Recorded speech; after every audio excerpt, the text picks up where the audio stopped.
Salom. Bugun insoniyat qazigan eng chuqur joy haqida gaplashamiz.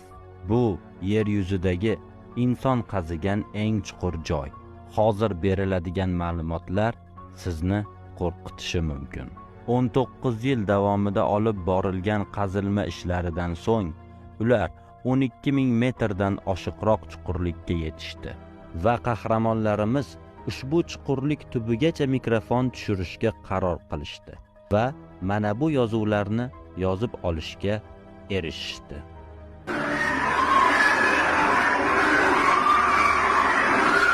Hali hech kim bu audio yozuv haqiqiy ekanligini aytmasdan turib, ko'plab insonlar bu yozuvlarga ishonishgan va bundan ilhomlanib, qo'rqinchli filmlar ham suratga olishgan.